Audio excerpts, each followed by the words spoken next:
Are you ready? Oh, yeah! Strap yourselves in for the Gaming Hub. With your hosts, Tyler. You can't handle the truth. Graham. The force is strong in this way. And Steven. You cannot be serious! Let's get started. Alrighty then. Hey everybody, welcome into the Gaming Hub. This is episode number 156. I'm your host, Tyler, saying thank you so much for joining us. And I'm joined as always by our two co-hosts. Let's start with Steven. How are you? I'm doing well. Had a busy week this week. So I really haven't been able to play many games after Saturday. So I don't think I played a single game since Saturday. I've been studying. I had two tests on Wednesday, one really difficult one that I needed to study for, and so I was like, I can't play games. I got to study. I watched a little bit of sports, in my break time, but yeah. But on Saturday, we got some games, and we played Borderlands 1. We're going through that again. That's been fun. Yep. And we loaded up Sea of Thieves. We did. And let's talk about that in a couple minutes. Yeah, we will come back to that. Yeah. But it's been a very light week of video games. Final Fantasy 10 and 10-2's HD remaster came out, and I pre-ordered it, and so it's downloaded, and I'm gonna start it at some point in the near future. Not sure when yet, because I still have more tests. I think there's only 1 week in the next month that I don't have a test in, because it's test, week off, finals. So gaming. Graham. Yes. Let's start, Graham. Just jump right off that. Well, okay. it's on topic, so it's a good transition. Graham, when is Steven's next test? Steven's next test is next Wednesday. Okay. That's impressive, because he doesn't really ever talk about it. No, that was just a guess. I guess I was right then, right? Yeah, so little inside baseball.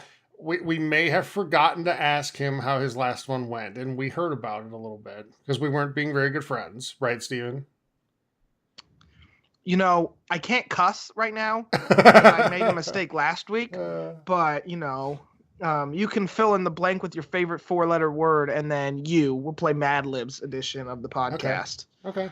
So hostile. These two are such poopy pants. There we go. Okay. Poopy pants. Okay. These guys are being poopy pants in chat. Get them. They're being poopy pants right now, and I'm very rude. So anyway, Graham, how are you? So I'm poopy pants number 1. Yes. I am quite well. The weather is finally getting nice, but we're not here to talk about the weather. We're here to talk about how I am and how my week was, and my week was good. And I actually dusted off my PlayStation 4. Not just because it was full of dust, even though it was, but then I had to charge the controller. Then I had to update my PlayStation because it's been since God of War since I played it. And the game I decided to play was Did you owe almost $2,000, Graham? No. Okay, that's good. Better than me then. Yes. Between the two of us, it was you, not me. Yeah. But the game that I played, which is a game I wanted to play for a long time, and for some reason I didn't. But anyways, it was Horizon Zero Dawn, and obviously that game needed an update. So you get all excited. It's like, okay, I'm going to do this. And then it's like, all right, I'm going to twiddle my thumbs for half an hour before I can actually do this. But when I got into the game, I was locked into it for 6 hours straight. I didn't even get up. I was glued to it.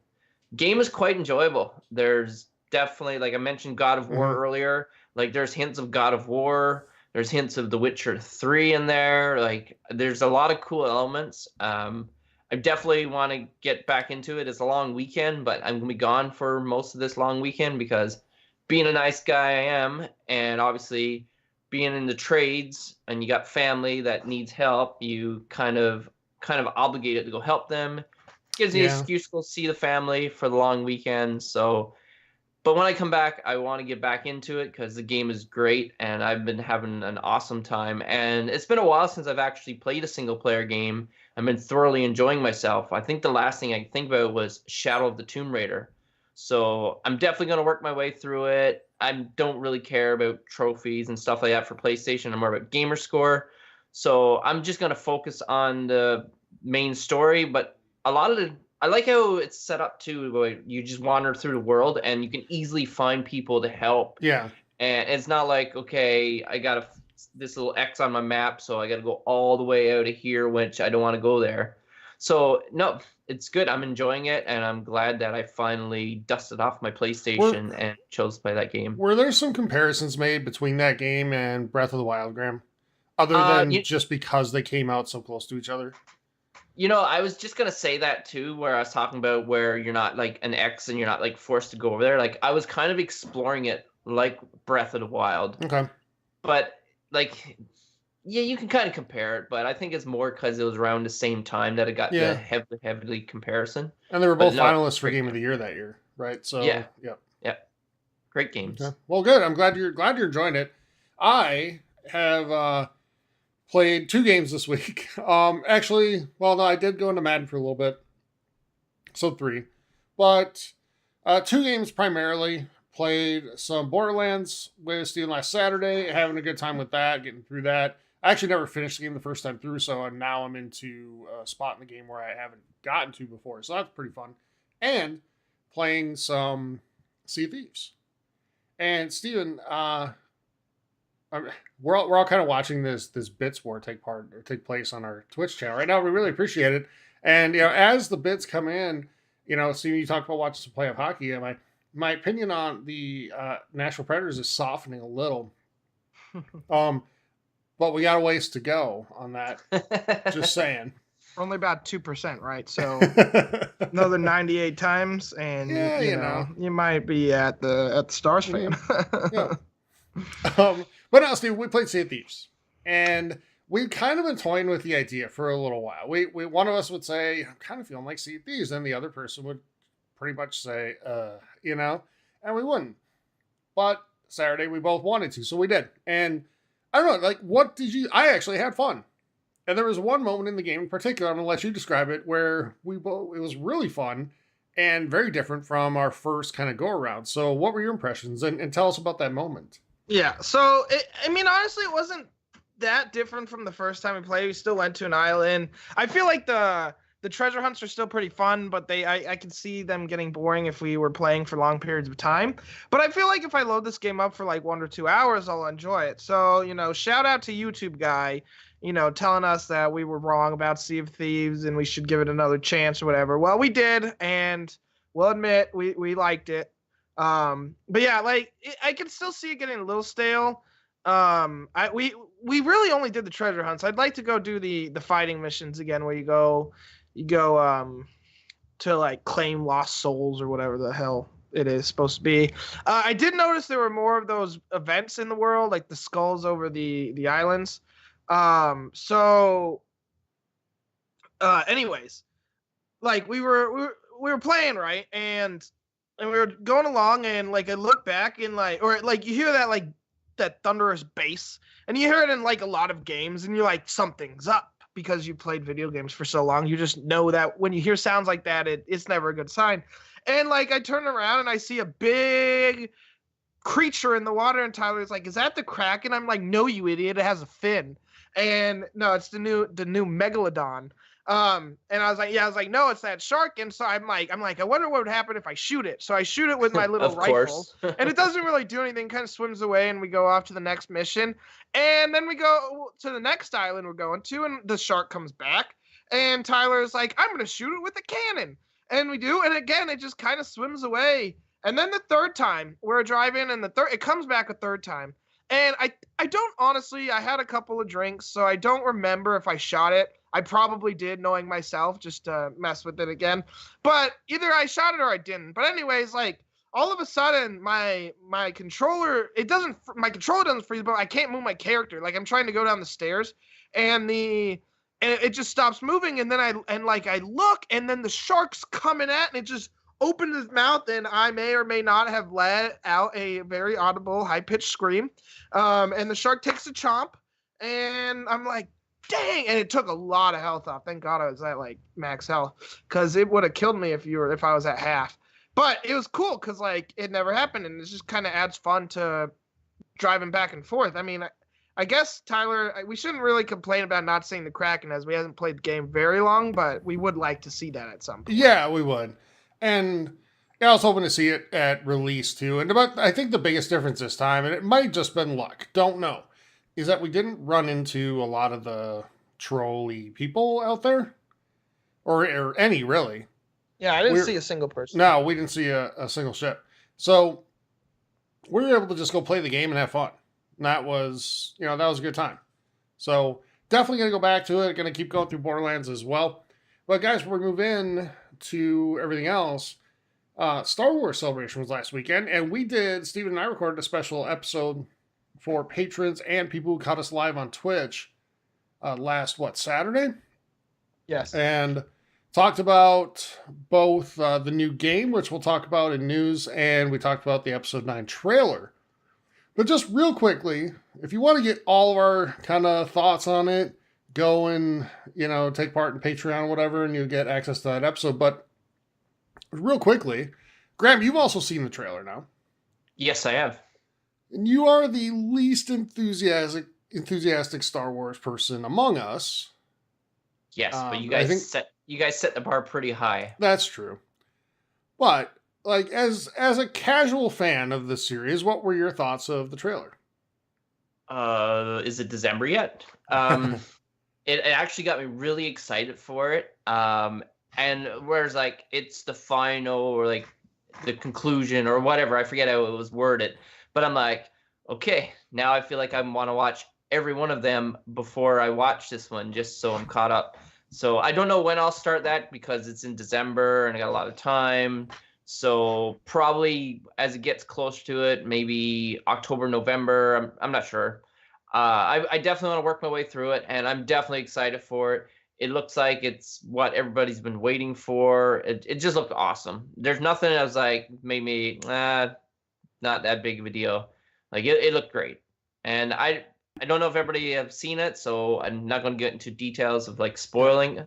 But yeah, if you're looking to get a little hyped, even though it's not till December, so it's you get all excited, but then you got to wait. Kind of like Death Stranding, if you're sick and tired of waiting for that, and you might not want to watch those videos. But me personally, I got excited for it, and it made me even want to go back and watch the other ones. So I might even do that before it gets close to release. Absolutely. And, I was a little excited. I may have purchased a couple of things Star Wars related after seeing it and seeing some of the stuff at Celebration. Graham, do you think it was better than the very first teaser for Endgame? Yes. I think so. I do too. And not saying it's going to be a better movie. Man, I hope it is. I'm actually more excited for Star Wars Episode 9 than I am for Endgame because I kind of know, outside of a couple questions about which characters die and live in Avengers, I kind of know how it's going to end, right? But, or at least I have a good idea. But Star Wars, we really don't. We really don't know who lives or dies here. Because it's even possible that Kylo gets redeemed, and turns back. All that stuff. The other thing, though, and Steven, I'm going to bring you back in on this. I was shocked at how many people that have, Star Wars dedicated YouTube channels, etc., that had no clue who the laugh was at the end of that trailer. People thought it was the Joker. I heard a couple people with YouTube channels say that. They thought it was the Joker. So am I supposed to say something here? Well, I was trying to bring you in. I know. You didn't ask. I thought you were going to ask me a question. I mean, they're dumb.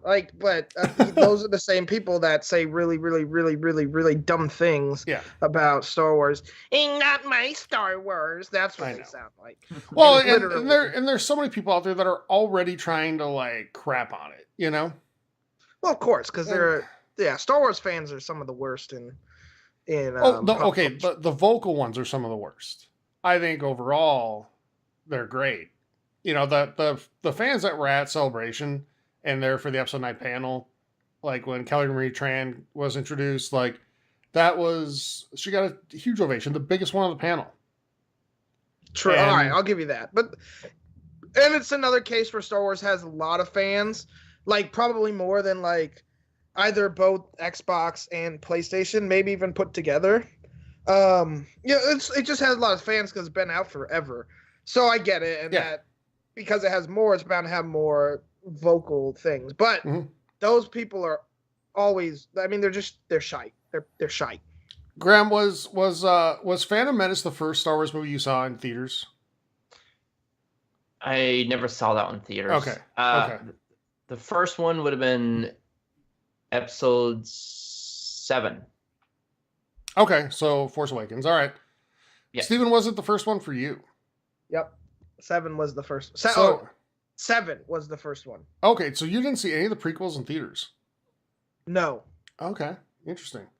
So I saw episode 1 in theaters, and man, what hit me hard is they had a special panel for episode 1 at Star Wars Celebration last weekend, commemorating the 20th anniversary of its release. Oh, dang. I know. Episode 1? Yes. Yeah, it would have been 5. So it's possible I was in the theater when it happened if my parents went, but I don't remember it. Yeah. Wow, 20 that's years. crazy. 20 years. So. That's crazy talk. By the way, don't at me, but I love episode 1. I like episode 1. Episode 1 is good. There's nothing wrong with that movie. I think the pod race is a little bit too long, and I know you love the pod race, Steven. And I don't want to turn this into a Star Wars podcast here, which we're quickly approaching. I was about to say, and then what happened I know. after episode 1? But yeah, I think it had to be slower paced, but the lightsaber battle at the end of 1 is, arguably the best one in the entire saga. So it is. What do you want? Facts. The battle was okay. I mean, the only thing that was just I'm not a fan was Jar Jar, and I'm not alone in that, but Well, yeah, I mean, only losers think Jar Jar Binks is bad, though, so. Really? Okay. So that's the Gaming Hub Podcast at gmail.com, and direct that to Steven. I'm half joking. So, Okay. I don't think Jar Jar's... never mind. We'll go into that. Maybe we'll do another... maybe a Star Wars episode. Well, we are going to do a prequel. We're going to do a prequel-focused special episode for Patreon. So, yeah. Yeah, and they're telling you right now, we don't speak of Jar Jar in chat. Well, so you don't have to. All right. We said not talk about it. So, yeah, well, we'll do another episode for that. Anyway, we'll talk about the game and news. But before we jump into news, let's get the business out of the way. Steven, go ahead. All right. First of all, I remind you that we're the official podcast of the Xbox Hub. Head on over to the xboxhub.com for all latest and greatest in news, reviews, editorials, opinion pieces, and everything else in the world of Xbox. We'd love to have you come join our community. One of the easiest ways to do that would be to head on over to Twitch. TXH Gaming Hub is the channel name. Drop a follow while you're there, hint, hint.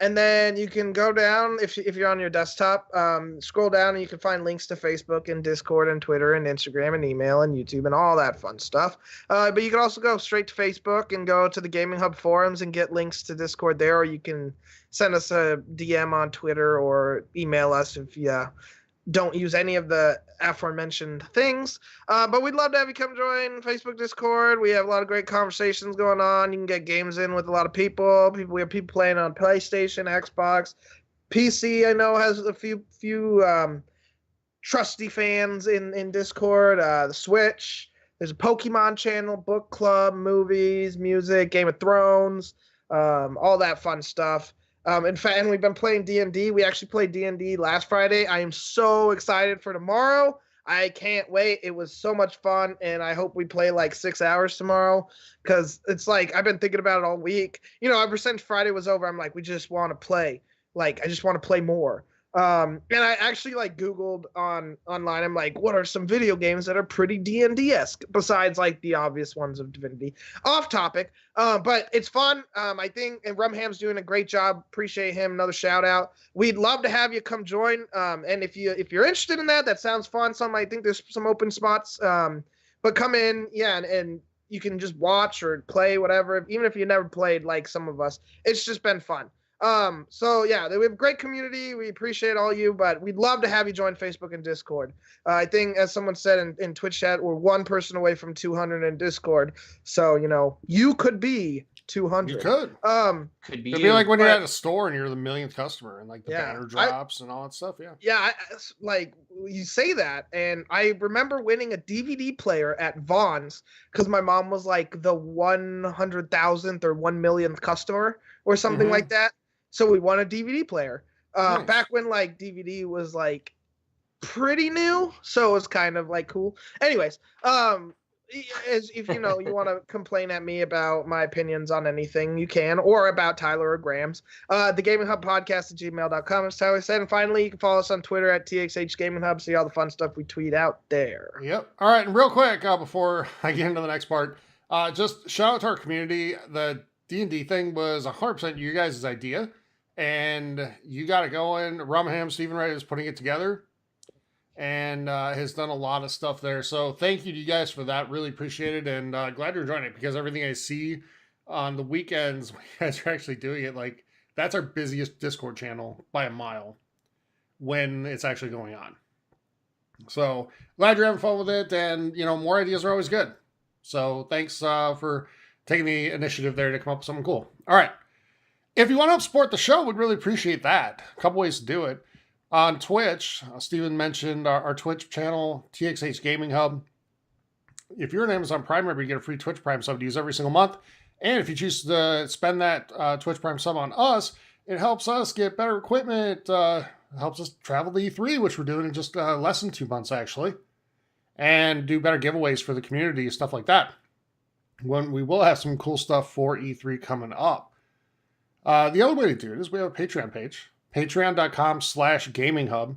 And for as little as $2 a month, you get access to bonus content like our Star Wars Celebration episode that we did this past weekend. We are going to be doing some Game of Thrones content, actually. So we're going to be going outside of gaming a little bit with some of this Patreon stuff. So we might be doing weekly Game of Thrones episodes. And you might see all three of us on those. I imagine, Graham, you want to be part of that? Yeah, I'm always down to talk about Game of Thrones. Mm-hmm. So throw down.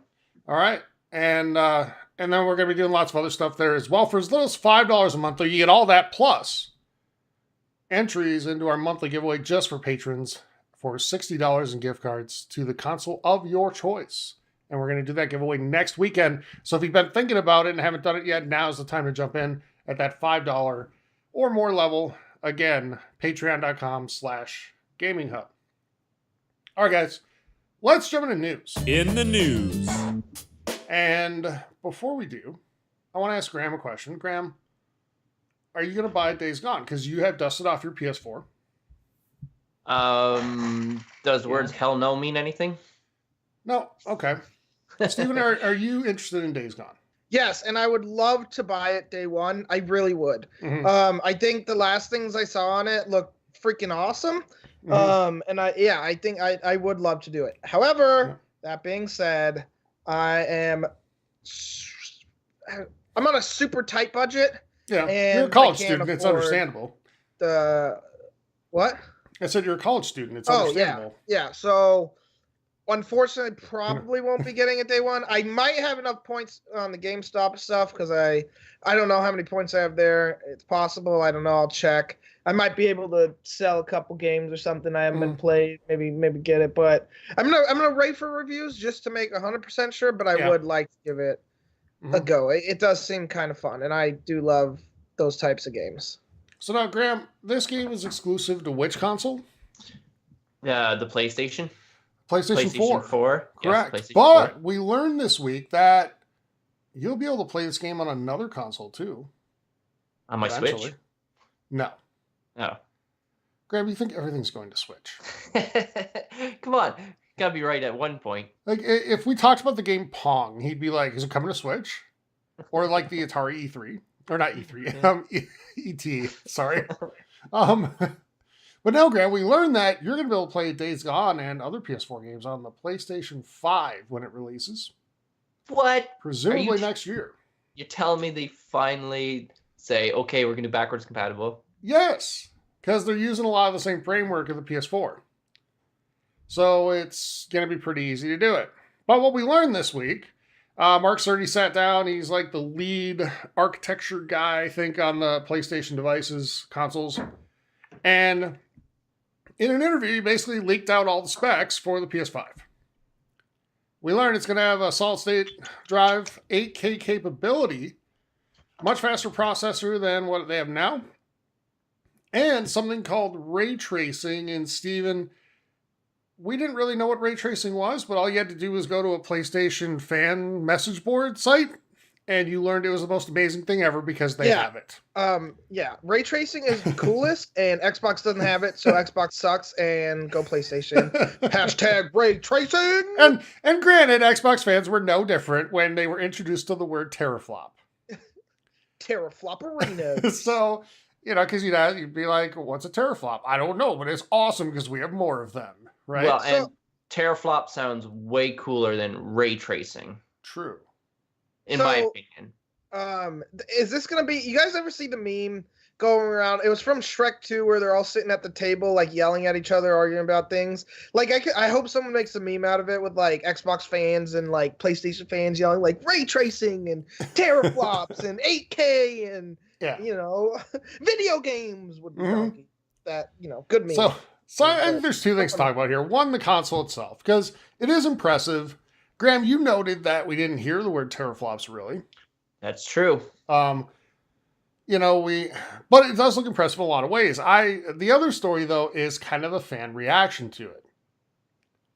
Because now you got fans like, it has the solid state drive, like which is great, by the way, for people that don't know.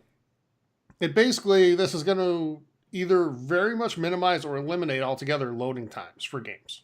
Yes. And that's a big deal. It really is. The game we talked about was Spider-Man, actually, where, Steve, when you fast travel in Spider-Man, you're sitting on the train. And some of those scenes are actually kind of funny and cool. But that would be gone now. You just pop up at the new place.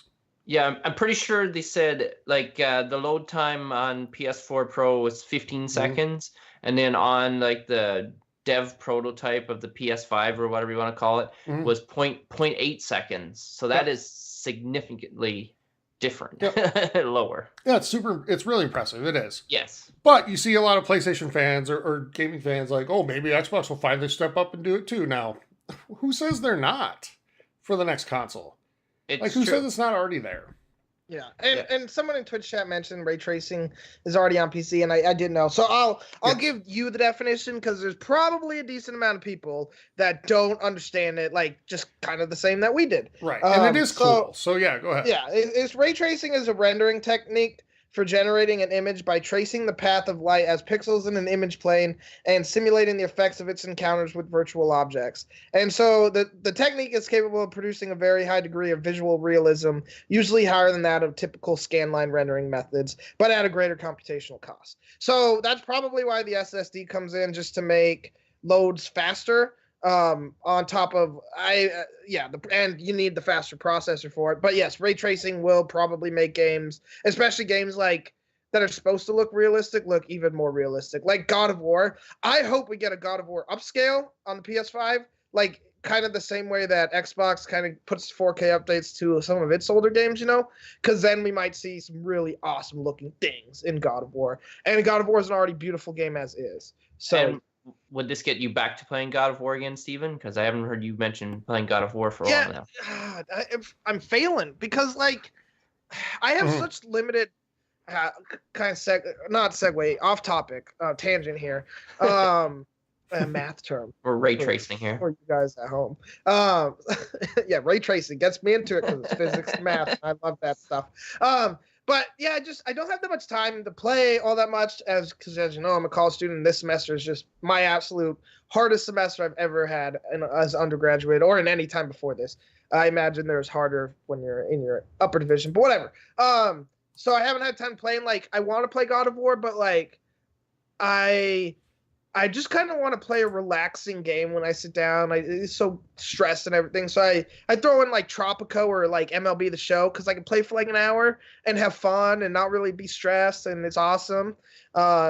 Yeah, so that's why I do want to get back in God of War. I do plan on going back, hopefully, and playing. You know, it's funny. I got to just as far as I was the first time I quit, and I quit again, which Are you serious? kind of happened in The Witcher 3. Though when The Witcher 3, I got farther on the second time, but then still quit way early. So, God, Okay, get I'm back on gonna those finish- horses, Steven. Get back on I've those been horses. better about finishing games recently, but yeah, I just can't. But anyways, back to the PlayStation topic. But Yeah, and in chat right now, you know, they're saying that ray tracing is a much more like common term, etc. However, IGN did have to run an article this week, you know, basically titled "What is ray tracing?" yes. to explain it to people. So, I think for PC gamers, it's one thing. I think for console gamers, it's something different, right? Yes. In terms of level of knowledge about stuff like Yeah. that. Oh, So- yeah, for sure. Now, how about price? Like, this stuff sounds pretty expensive, guys. Do you think they're going to be able to do this for $400 again? 400 seems below. I think it's going to be higher than 400. Maybe 500. I'm just thinking, like, if you're putting in a solid state hard drive, like, those drives aren't cheap at all. And now you're going to have the processing power that can do 8K and ray tracing. Like, it just said that it commands a lot of processor power. So with all this, I don't see it being less than 500. Now, I could be wrong, and I hope I'm wrong. I hope it's free. No. But yeah, I don't see it being that inexpensive, but I could be wrong, like I said. What do you guys think? I hope it's under 6. I see it at 6. I could see it even going as high as like 650. Mhm. 500 would be nice. It would be. I think there's a chance of it being 500. I think the same way that I thought the Xbox One X might be 400. Or well, I wasn't on the show at the time, but I remember you guys saying that. But I remember agreeing 100% with that. Mhm. But I could see it going up to 6 Yeah. for sure. So, what PlayStation said and what Cerny in particular said, quote, I believe that we will be able to release it at an SRP, which means suggested retail price, that will be appealing to gamers. Here's the key part: in light of its advanced feature set. Yeah, exactly, So- right? He's saying it's going to be at a good price point for how awesome it is, which is the way of kind of softly bracing people for the fact that this is not going to cost what the PS4 did at launch. It's not. This is at minimum $500 box. Yes. Now, is that going to hurt them? The price? So it depends on two things. Okay. One is if, but it's not, it doesn't even sound like it is the case, but we don't know because we're still kind of far out. But it doesn't seem like they're going to have the multiple model thing. Okay. Right. Yeah, we didn't see anything about that. Okay. So it depends where they come out at. If they come out at 5, I think they'll be okay. If they come out at 6, questionable. But also depends on Xbox. If they're in line with Xbox's, this is a tough one because I don't want to give away, but if they're in line with one of the Xbox models, they'll be okay. But I think they need to be in line with the lower one. Hint, hint. Foreshadowing. What we're going to talk about here in a second, for them to be good. Because if they're in line with the advanced Xbox, they're in trouble, in my opinion. Yes. I have a tough time seeing $600 for this thing, although at the same time, I wouldn't be terribly surprised. It depends on how much of a loss they're willing to take. By the way, what are you guys' thoughts on the 8K? Like, for all 5 people that have 8K TVs right now. That's what I mean. I think this is unnecessary, and I think they're just spewing it out there just because, like, they said their system was 4K, and it turns out it wasn't native 4K. It was I forget what it's called, checkerboard, right? Yeah, upscaled. So I think they're just trying to be like, oh, okay, now we got an 8K, but like, when will games be actually made in 8K and can actually like have a use for it. Right. Like I know, okay, you're future proofing, but say if this is actually not going to become the norm for like 5 years or something down the road, like are you like future proofing like too far down in the future that it's really, to me, I don't think there's any point, but I could be wrong. It's happened before, but I can guarantee you I don't plan on going out and buying an 8K TV in the next 3 years or more. So to me, and you know how I spend and I get like the latest and greatest and stuff like that. Yep. So like I'm happy where I am right now, and so I would like to see how it like adapts into 8K, and if games are starting to be developed for 8K. Like I haven't heard anything on it, but to me it just seems like it's just like a flash in the pan right now, and no one really cares that much. Yeah. And Well, to me, people were saying that about 4K too, though, Graham. yeah, I know, and things do come down in price really quick, and it gets adopted really fast. But even like 4K, like it's pretty much at the peak now where everybody is starting to get it. But like it's been out for a while, so Yeah, I don't know. it's been available for what, 6 years ish, maybe more. Yeah, so So I don't know. Like I don't think there's necessarily anything wrong with future proofing, though. no, Not saying we're gonna have it. I just don't think it's gonna be native 8K for people that think it will. yeah, It's gonna be upscaled. Steven, what do you think? Well, I like the future proof because I do think that kind of sometimes can be a problem is they don't future proof the thing advance, and all of a sudden like technology is like 2 years ahead of like Xbox by the time not Xbox, but just consoles in general by the time the consoles come out. So I have no issue with that.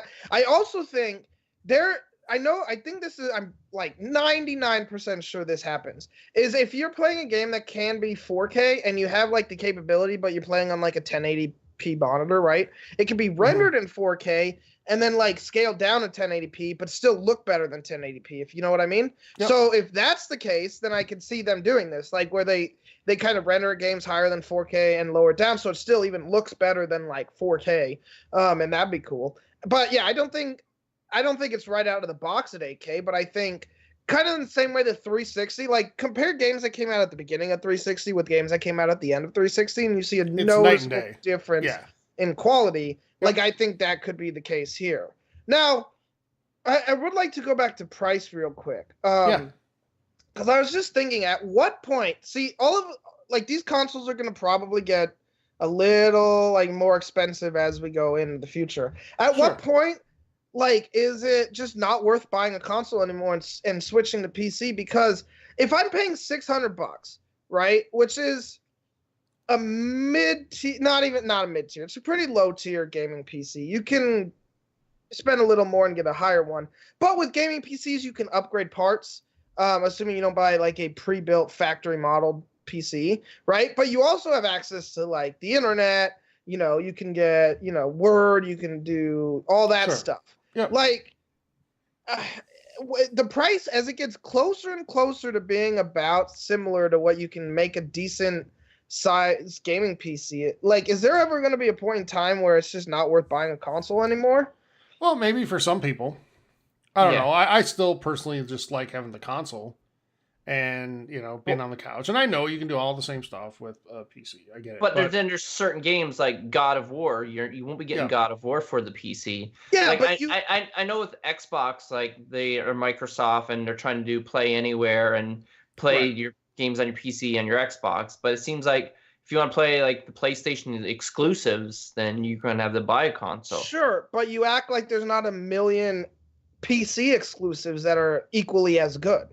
Well, maybe. There's thousands of games on PC I can't play anywhere else. I'm looking at like Total War, the Total War games, RimWorld, Kerbal Space Program. For a while, it finally did come.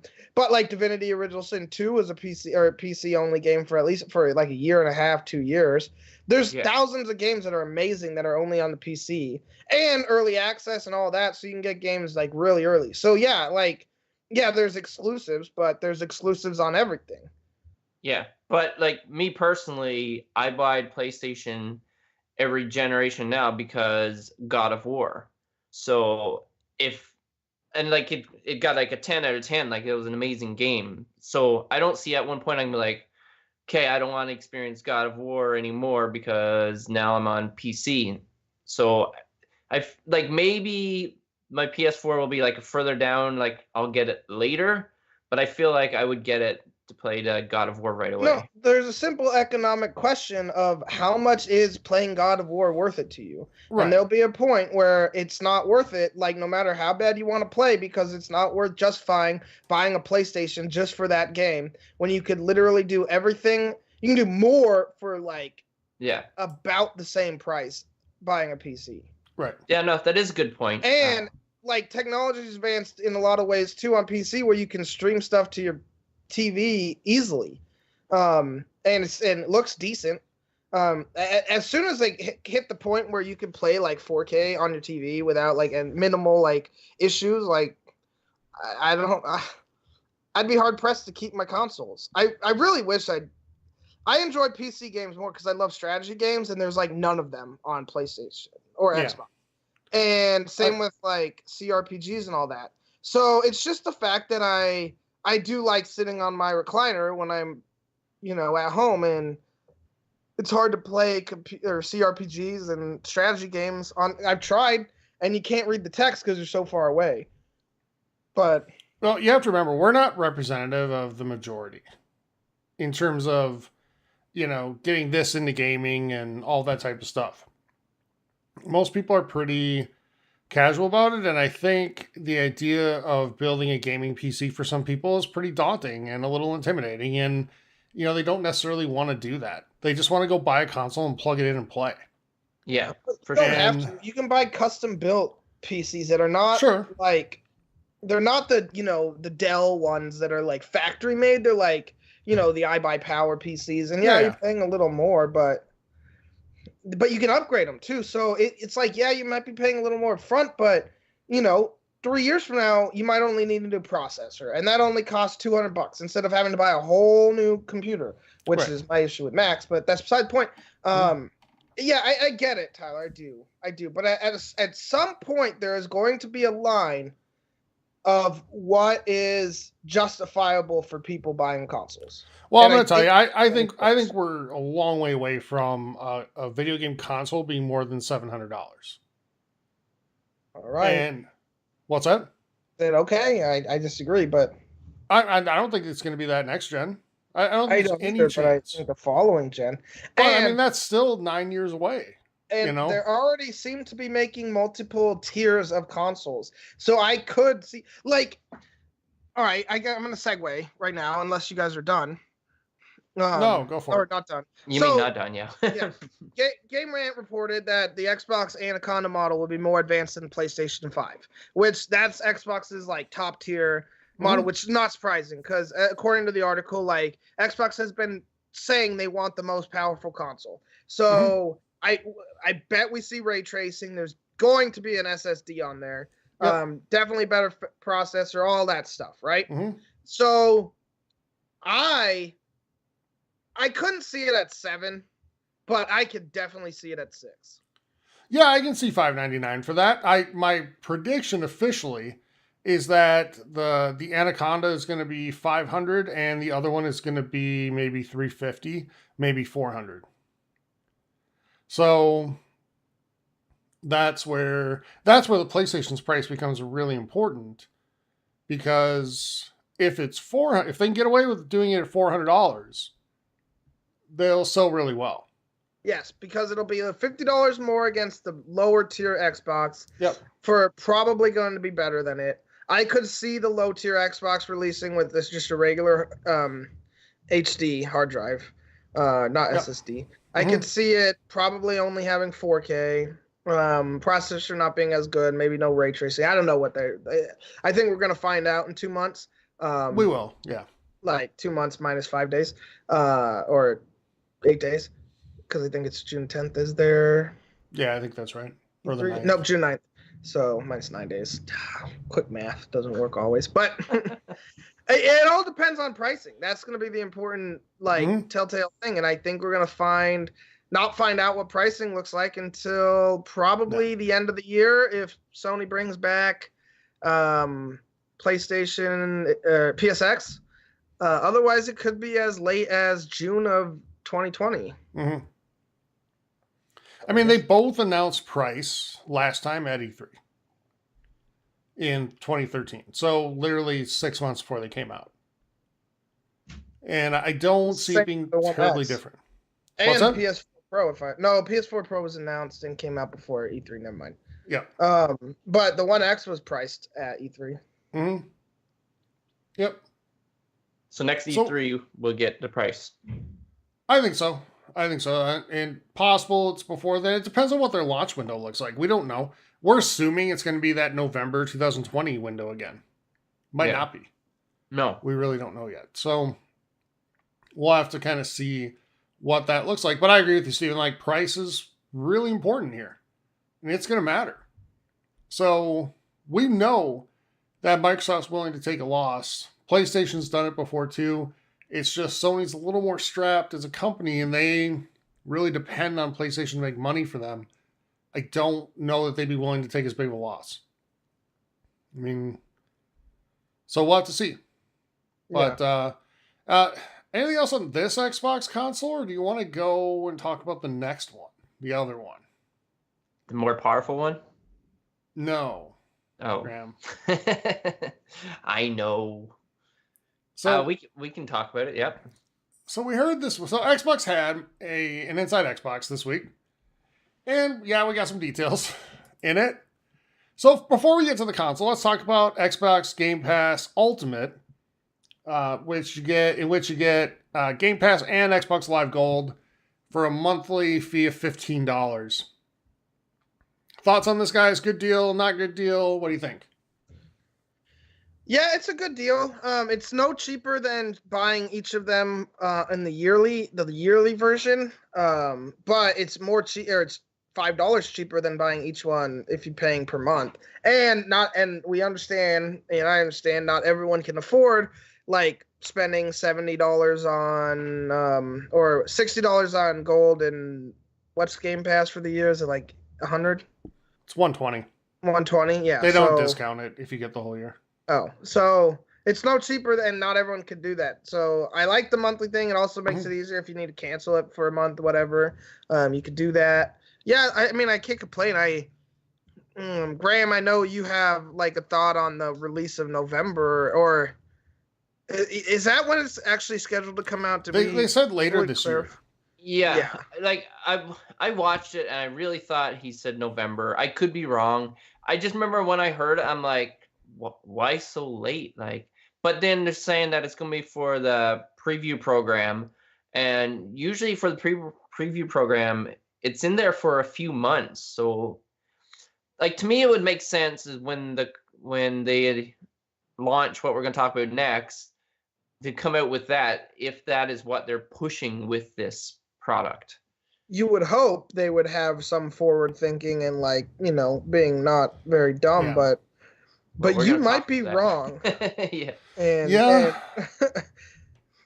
well, that other product, because so first I'll just say on Ultimate, at first glance I thought it was bad pricing.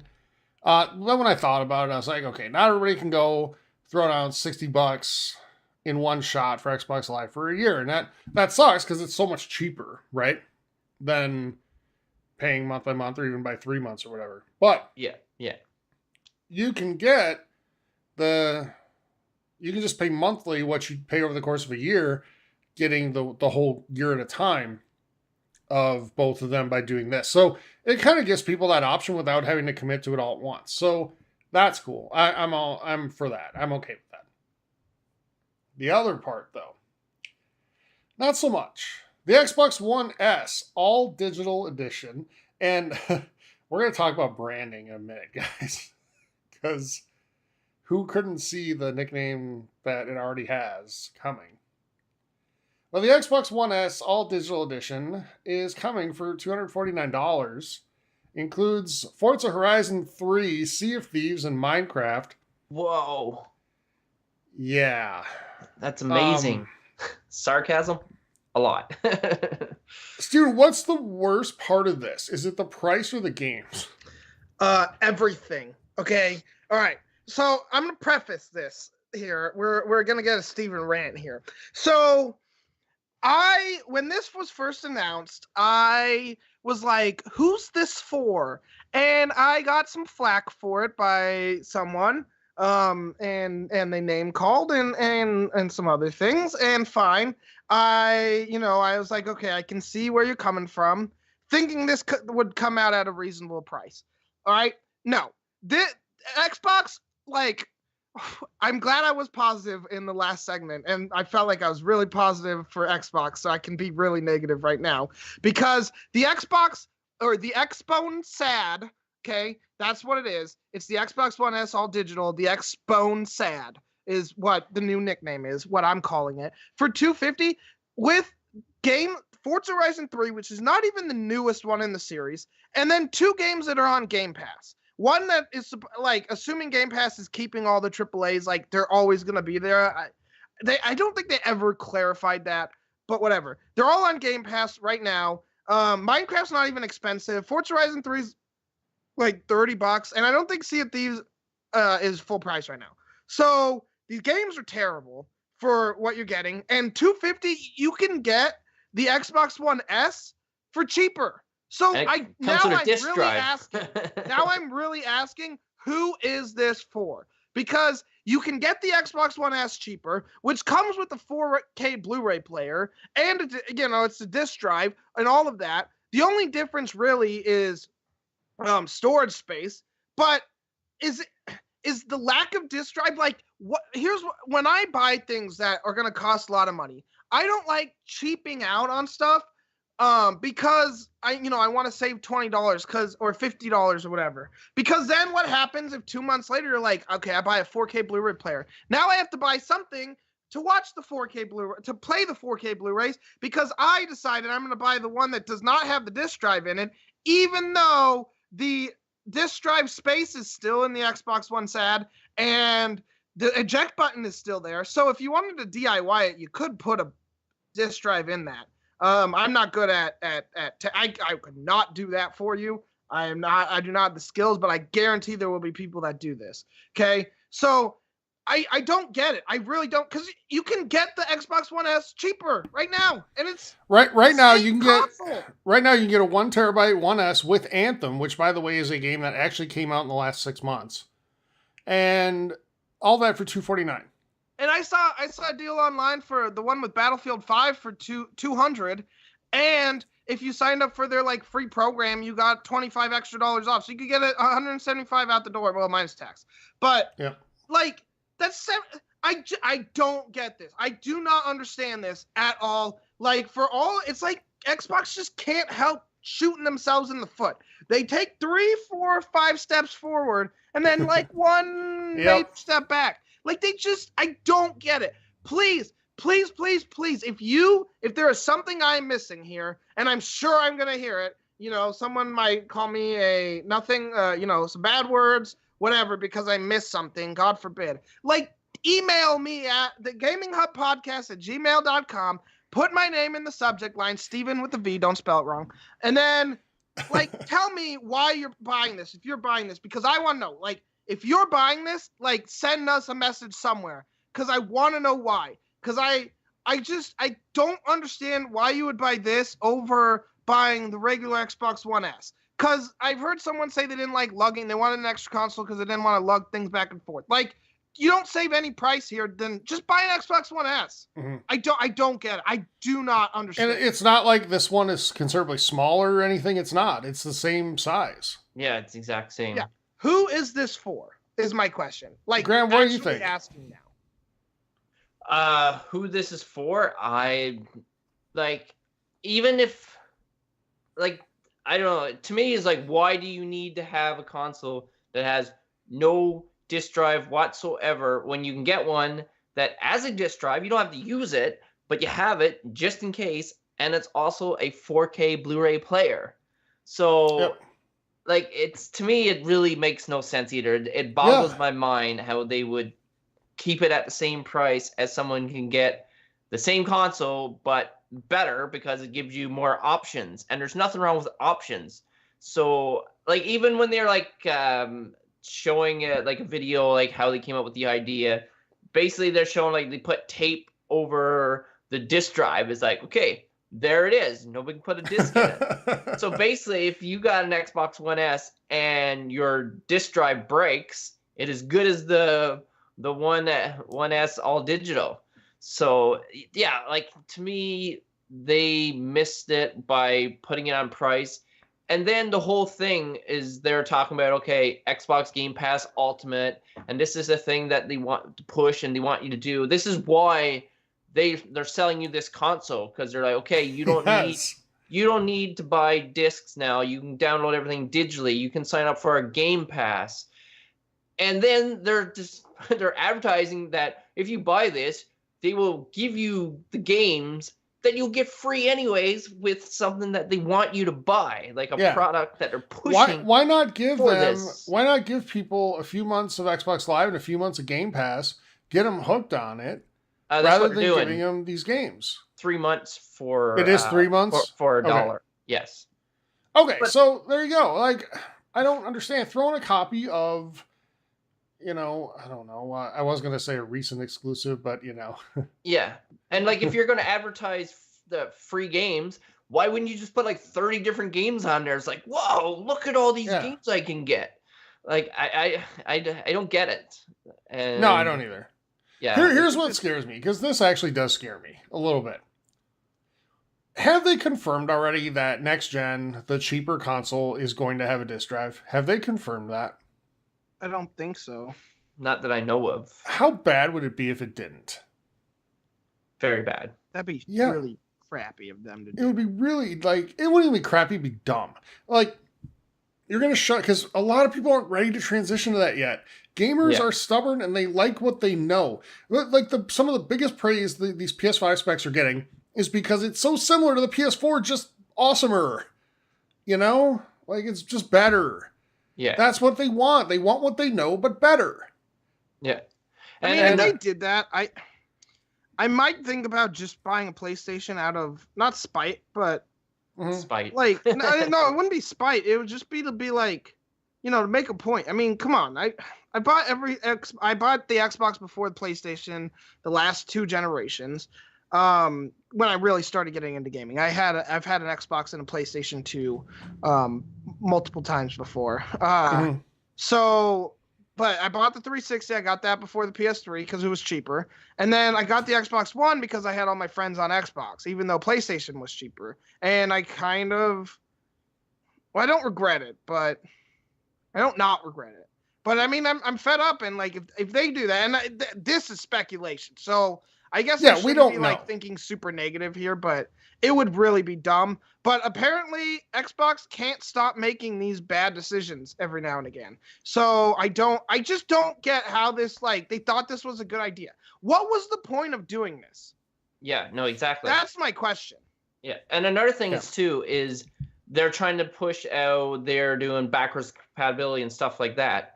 Well, now if I have a 360 disc and stuff like that, I can't use it with the all digital. So how are they going to know I own the game? So now are they? Oh no, Graham. There's a thing where you take it into stores and they'll take the disc and they give you a digital. For it? Yep.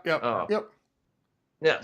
Why? But even then, like, seriously, if by chance we have some listeners high up in the Xbox thing, we would love for you to come on our show and tell us. And because I just don't understand why this decision was approved by whoever it needed to be approved by. I feel like we have to be missing something. Doesn't make sense. I'm trying to look at this from like 10 different angles, right? And I just don't understand. I really, really, really don't understand this. Not at all. I can't justify it. I put my Xbox fanboy hat on and I cannot justify this at all. And if there's, like, I'm dead serious, I'd love for you to email me. Anyone who's listening that wants this, like, email us. I mean, I guess say me. Email us. Like, why this is what you choose to buy when you can get the regular one as cheaper in most cases with a newer game. I seriously, like, I guess we can't really beat this dead horse, but man, I mean, at the end of the day, this thing lives up to its nickname. You know, it's the Xbox One sad. All right, and you buy this, that might be what you end up being. You know, let's leave it at that.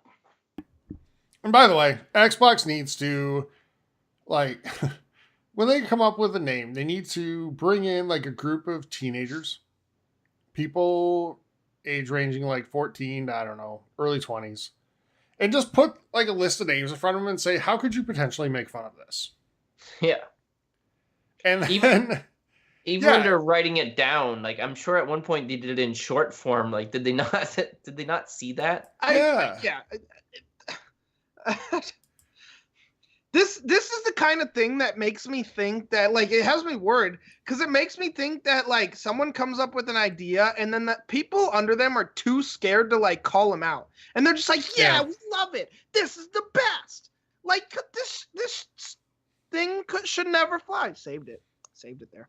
This should not fly. Like, anyone, I'm sure there was someone sitting in that room that thought of this immediately when the name, like, was pitched. Well, by all accounts, like, we don't want to make it sound like a bad work environment there, because by all accounts, like, the conditions and atmosphere at Xbox has done a 180 under Phil Spencer from what it was under Don Matrick. So, oh, for sure. Like, but again, it's not the bad work environment. It's just that people are so, like, wanting to just be like, yeah, that's awesome. And that's cool, but someone needs to be the, you know, the realist or the, like, you know, grounded person that is like, you know, someone's going to call it the Xbox One sad, right? Or 250 is not a thing people are going to be happy for when you can buy the regular 1S for cheaper. Mm-hmm.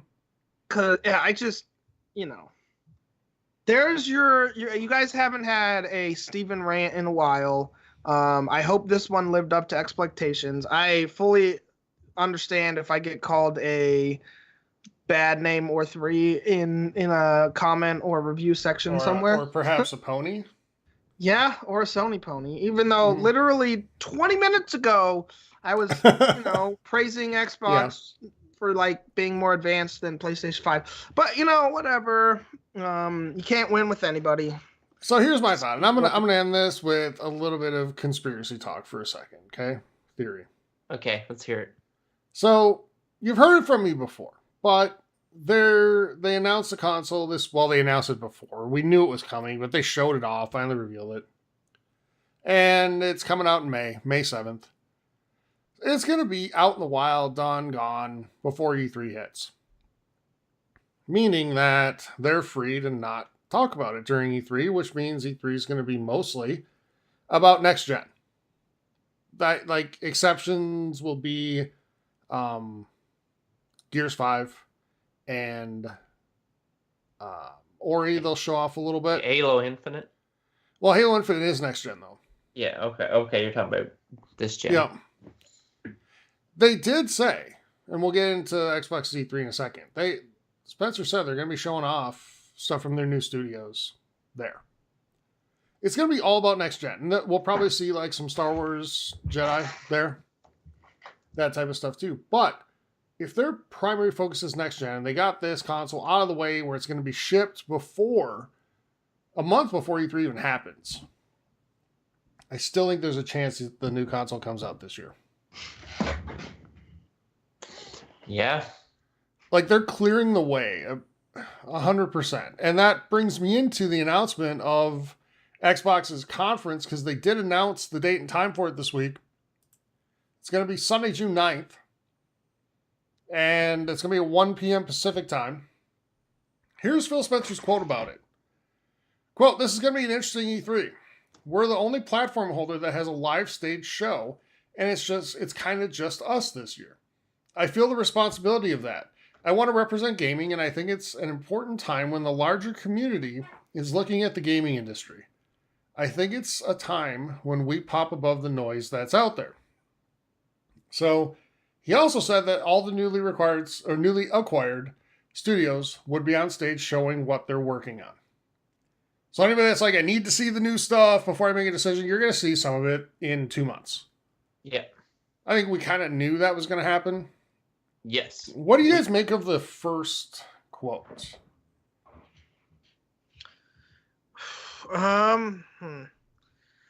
like part of me, the negative little person in me is like, of course he's gonna say that. Like, what Right. else is he gonna say? Right.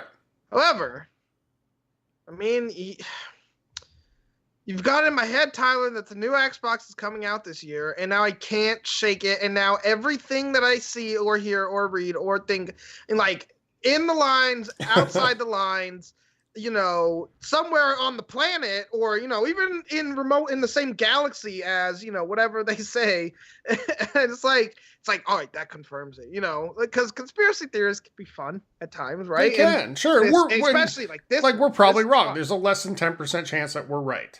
Yeah, but they definitely need to show games, like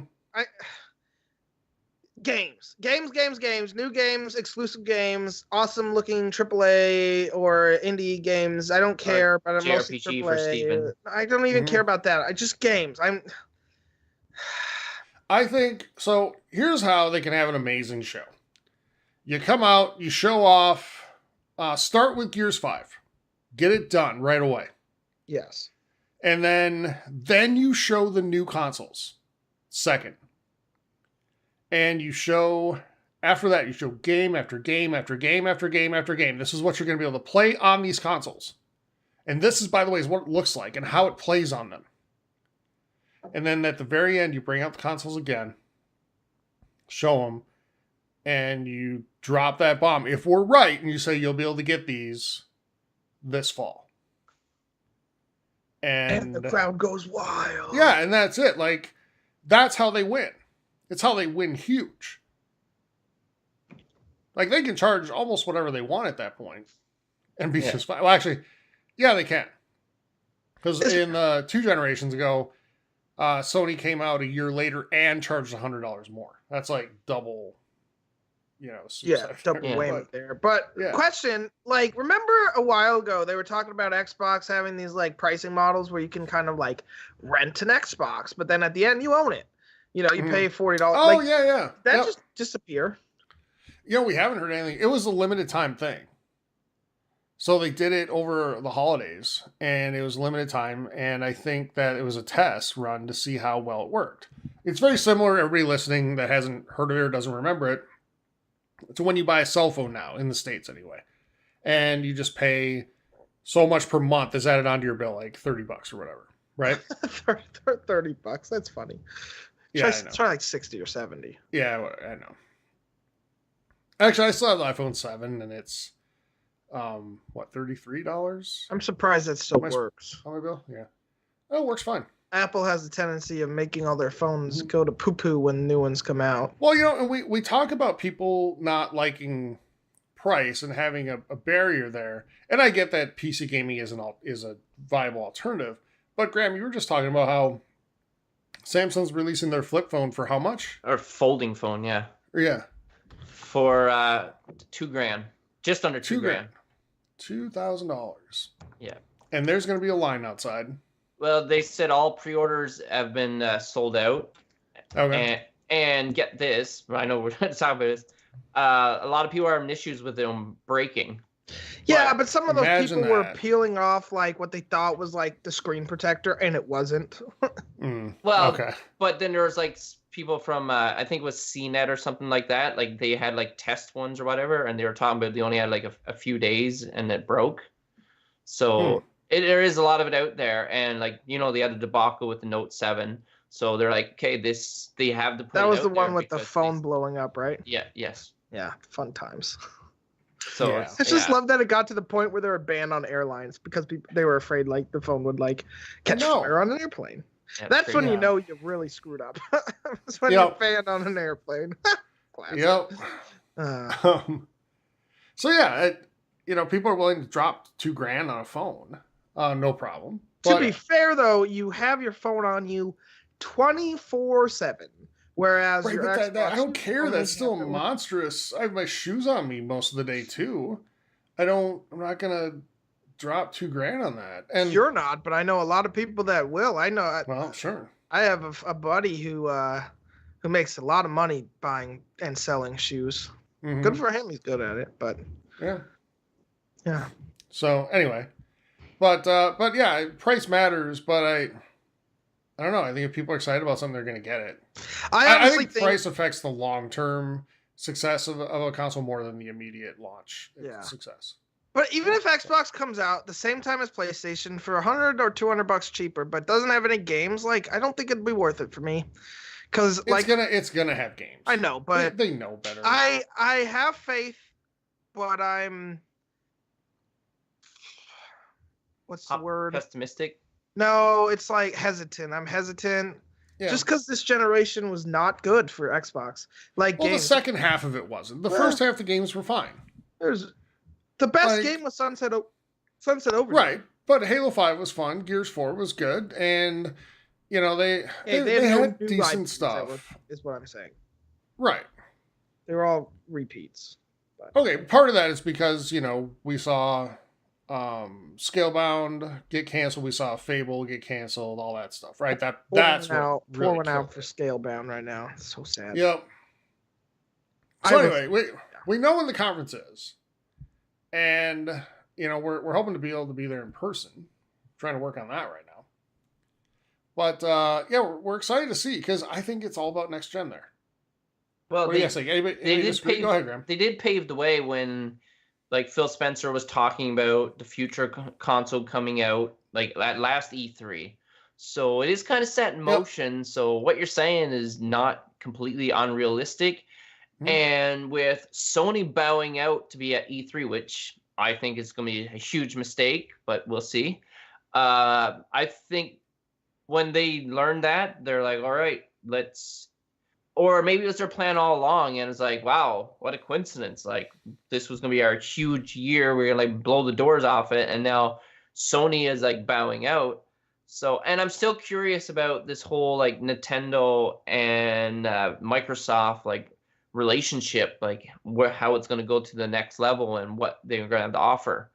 But, like I said, with Sony bowing out, this would be a great time to announce these consoles and let us know what we're in store for. So this could be huge.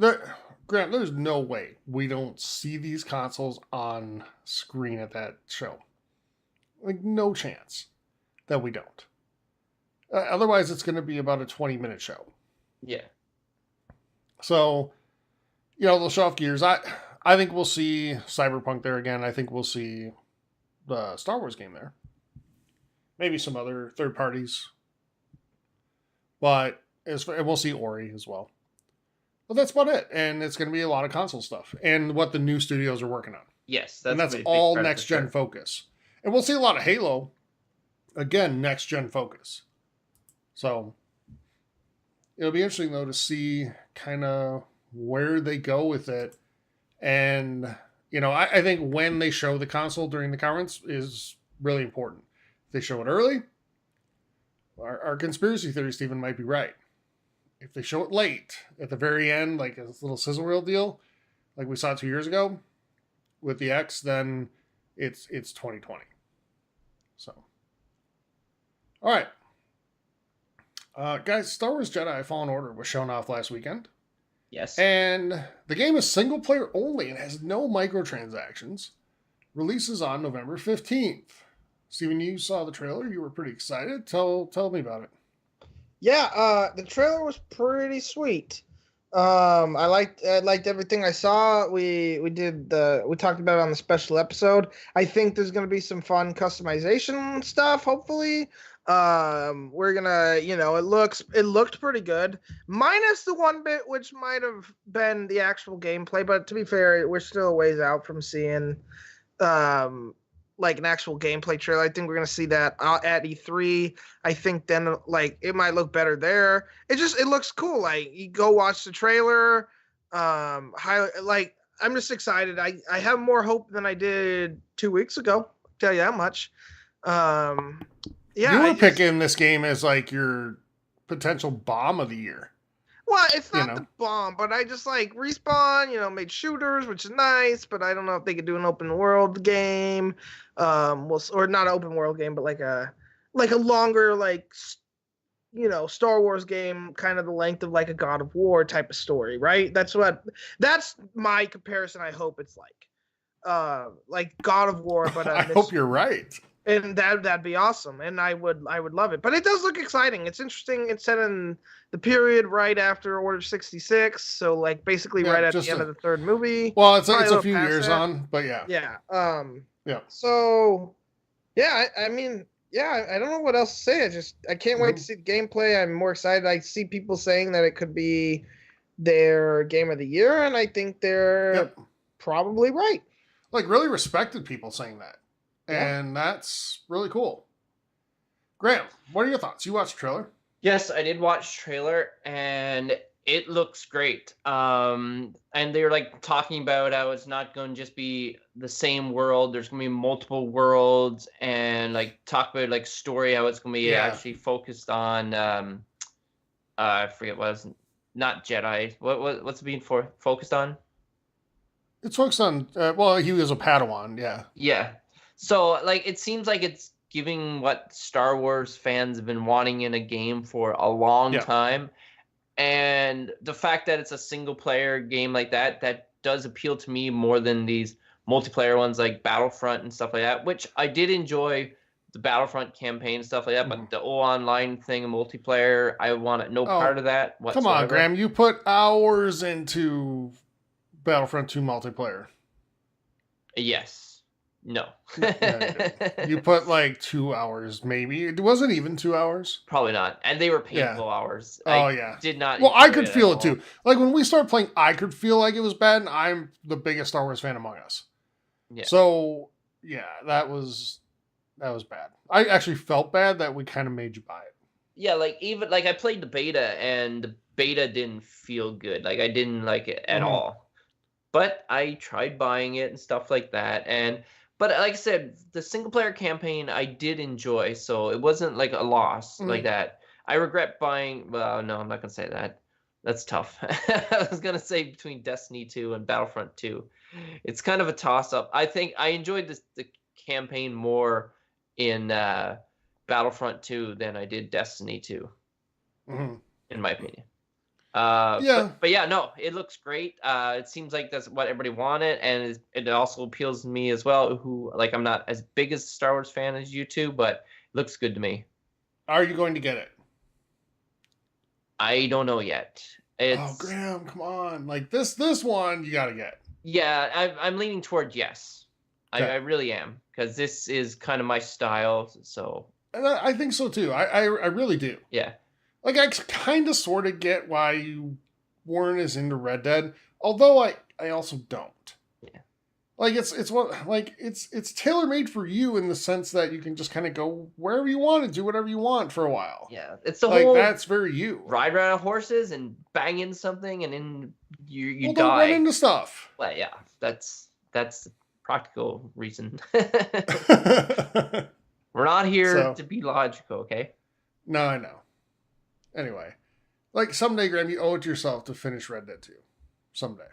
Yeah, there's a few that I need to get through, so okay.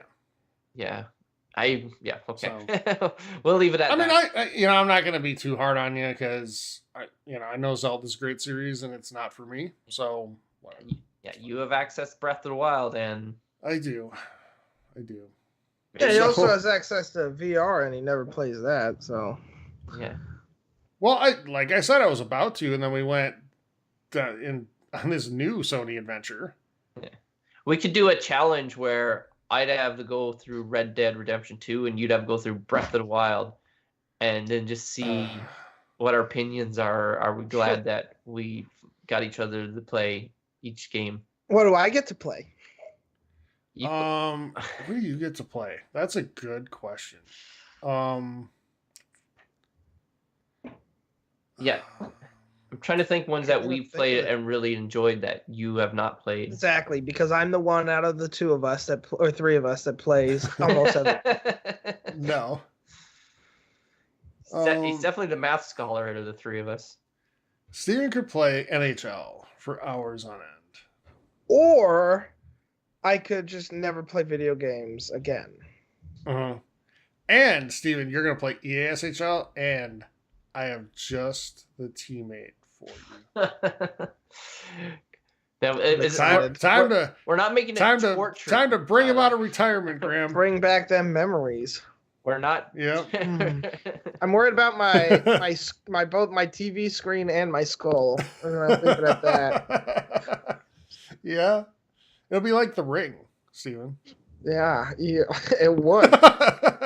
It would. All right. Enough jokes that nobody understands. So, anything else on Jedi Fallen Order? And if you want to hear the full conversation, we talked about a lot more on the special episode we did last weekend. So, Correct. anything else on that, guys? Negatory, Ghost All right. Rider. No. That is it for news, and let's move into releases. We'll start Now with in Xbox. stores. Mortal Kombat 11 on the 23rd, Unknown Fate on the 24th, and Ugly Dolls and Imperfect Adventure on the 26th. Steven, that has to just crush what's available on PlayStation. But first, Games with Gold, Technomancer through the 30th, Outcast Second Contact through the 15th of May, and Ghost Recon Advanced Warfighter 2 through backwards compatibility available until the 30th of April. Steven, what are your PlayStation releases that are nowhere near as good as Xbox's? So on the 22nd, you can get Jupiter and Mars. On the 23rd, you can also get MK11. And on the 26th, you can get Mortal Kombat 11 because time flows smoothly. No, on the 26th, you can get Days Gone, Game of the Year right there. So yeah, good luck. Anything Xbox can make. PS Plus games, you can get Conan Exiles and The Surge for the rest of the month and into next month. Graham, anything okay or decent on the? Did any of you guys play Conan Exiles? Sorry. No, but I know you can adjust like the length of your unit. Yes, you can. And you can kind of infer what that means. It is fully customizable. Yes. So I'm sure people are super accurate with their lengths of their units. I'm sure. The lengths of their whatever they're deciding to customize. But customization is a big game in that game, and I know that according to Blake, yes, he just said it in chat too. I knew it was coming. It is the easiest platinum you can get. So if you're into trophy hunting and you're looking for a game on PlayStation, you can get Conan Exiles because it's 30 minutes. All right. Yeah. So Graham, anything good on Nintendo? Of course there is. As Tyler mentioned on the Xbox, you can also get it on the Nintendo Switch, and that is Mortal Kombat 11. And I personally will be getting this one. I don't know what console I'm going to get this on yet. You're getting Mortal Kombat, okay. So, yes, cool. I enjoy those games. And also, you can get Steam World Quest, Hand of Gilgamesh, a little play on... I think it's Smurfs, Gilgamesh. Yeah. Yes. And finally, on the 25th, you can get Box Boy and Box Girl. I heard those games are pretty amazing. I've not played them, so maybe this is my opportunity. And that's what we got. Graham, go ahead. No, I was just go ahead and finish, and then. No, I'm finished. I was just gonna do my. I was just gonna say, it's the only reason I'm kind of surprised that you're getting Mortal Kombat is you're the really nice one of us. Thank you. And I see you. I just have a hard time seeing you sitting there being finish him and ripping someone's spine out. I love that, man. That's my favorite part. I've always been into Mortal Kombat, the fatalities. I probably fell off the Mortal Kombat wagon for a little bit just because it wasn't in my face and I never thought about it. But no, I love Mortal Kombat 10. I've watched some videos on 11, and I just love the characters and the kills. Okay. Yep, huge fan. Dude, the trailers look awesome. Oh yes, they know how to do a game trailer, no doubt. Yeah, I agree. So, I just know I'm gonna be excited about it and play it for a day, maybe a few hours, and then I might not touch it again. I honestly really enjoyed the campaign in 10. So this might be one where I just played the campaign. I'll be like, well, that was worth it. Because I'm not very, competitive fighters like that. I'll be annihilated. Yeah. And sure. But it's fun. I like them. Now you're making me think about it, Graham, because I do remember playing it the arcade at the bowling alley or whatever as a kid. Yeah. And I remember family get-togethers for holidays, going in the cousin's house we were at, had it. and you play and it was a great time. So you're kind of making me think about it. Maybe I'll get on the Steven Xbox. will get it. Steven will buy it. Hell no. I bought the last one, played for 4 hours, and I don't have time to learn a character and how to play them, and then learn all the counters and stuff for all the other characters. Yeah, no, I know. thank you. I know you don't have time because you have a math test. When, Graham? Wednesday of next week, and then the following week on Wednesday he has another one. Steven, what do we have for questions? Fan mail. All right. Casey asked, if you were transported in a video game for 24 hours and all the wealth you acquired in that time, you get to keep, but if you die in the game, you would die in real life. Which game would you pick to go on? Or to go Graham, have you thought of one yet? I did think of one, and now I forgot it, so I got to quickly go through it, and maybe I can get it come back in my head. All right, I'm going to answer real quick. Tiger Woods PGA Tour. Oh, that's a good answer. That is a good answer. Mine's better, though. Okay. It's called Make It Rain on the iPhone, and the game is literally a game where you just swipe. Wait, the game's a game? So it's not like that E3 thing where the guy was like, it's a game that's not a game? Shut up. So the game's on your phone, and you have to swipe money, and you just have to do it quickly, and then you accumulate all those money, and you just see the number go up. And I don't know why I downloaded it. I did at one point in time because I was really bored when I was in the Army, and I downloaded it. And yeah, so in 24 hours, it would be the worst 24 hours, but you would come out with billions. So that, because at certain increments, the you get multipliers and stuff, so you get more money. So yeah. You would at a certain point you'd come out with billions. So yep, there we go. That would be it. Okay, Graham. So I know there's these games where basically you make investing and you just make money and ridiculous amounts of money like that, but that doesn't sound that exciting to me. But I'm gonna say Sim City, where you make all the money like for the city. I guess that's what I'm gonna consider my money. I'm making the city's money for myself. I'm just going to take it all and I'm going to like go to some islands with all that money. As long as you don't kill me in the process, right? That's the rule.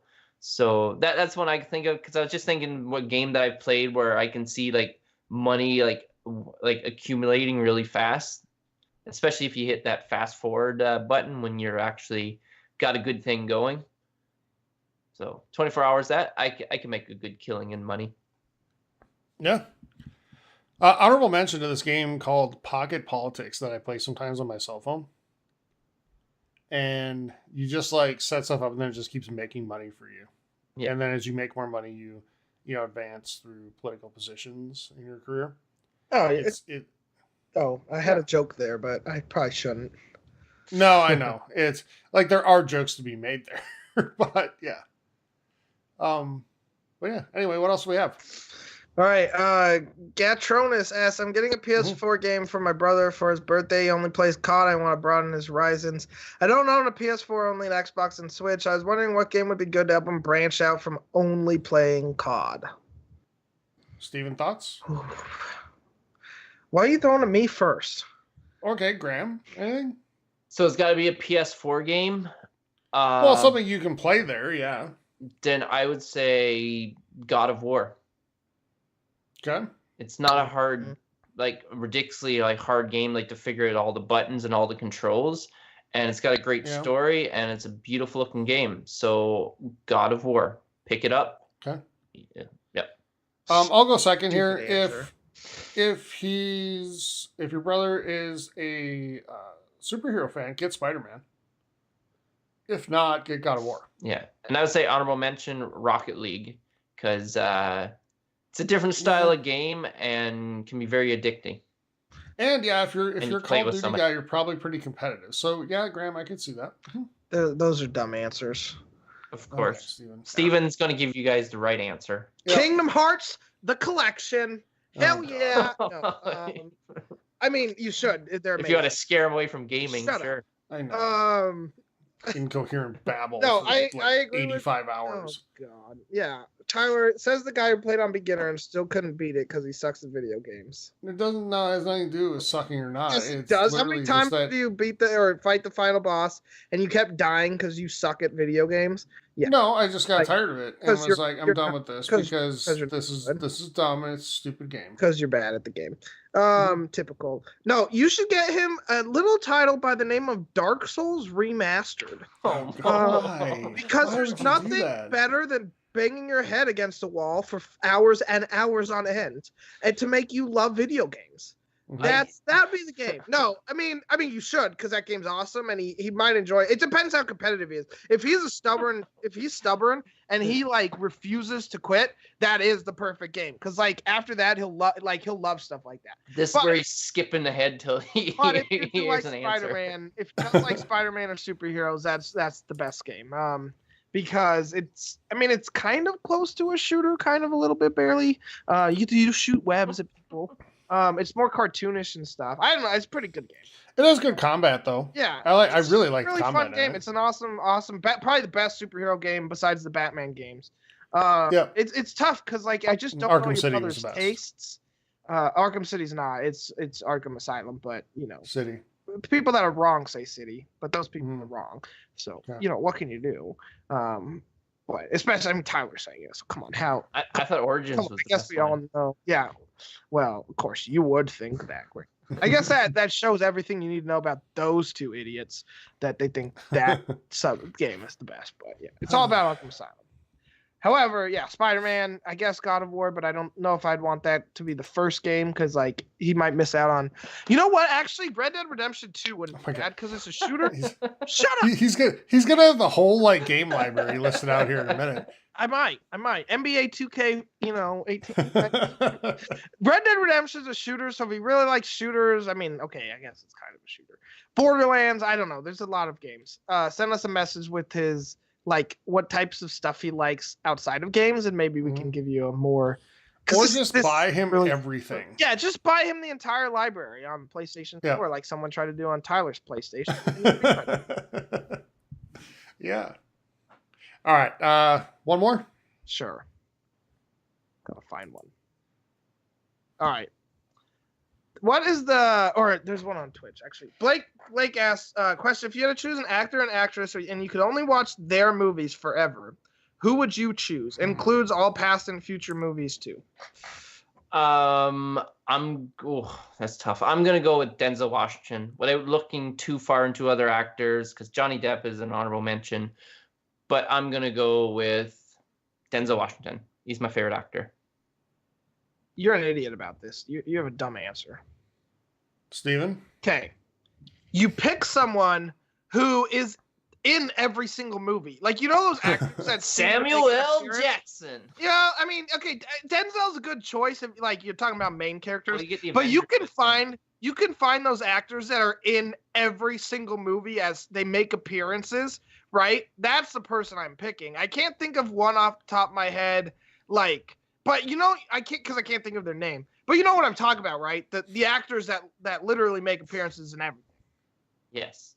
That would be the person I'd like Nicolas Cage. No, not even Nicolas Cage. I mean like background, like secondary characters. Oh, gotcha. But they gotcha. show Yeah, up. But Steven, you got to say somebody. You can't say I would pick somebody that's been in a No, lot I of have movies. to do my research, Graham. Research. Okay, Tyler. Because Steven's going to answer, he's going to name like every actor that there is. But you can think of your favorite franchises too, right? DiCaprio and Like- The Rock, or Like Harrison Ford would get you Indiana well, Jones. no, Graham, here's what I'm going to do. No, I'm thinking about this, right? So here's what I'm going to do. Like, I love the Star Wars movies, and here's how I can see pretty much all of them. If I say Anthony Daniels as my actor, because he's in every movie. That's C3 or Correct, Yeah, yep. C3PO. Yeah. Yep. So there you go. I thought Harrison Ford at first, but then I was like, well, I don't get any prequels then. And I only get episode 7 of the new one. So, but I would get Indiana Jones. So it's like, yeah, but I'm going to go with Anthony Daniels. Steven's Like about to say John Cena. He's still Googling like crazy over there. Who's been in the most movies? Why don't you say Samuel L. Jackson?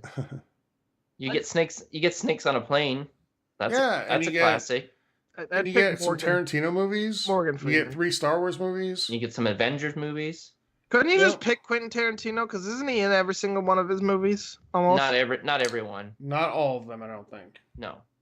Most, though. I don't know. This is a hard question. Yeah, I don't know. Denzel's not a terrible answer. Morgan Freeman's pretty good too. Samuel L. Jackson as well. If I had a gun to my head, probably Morgan Freeman.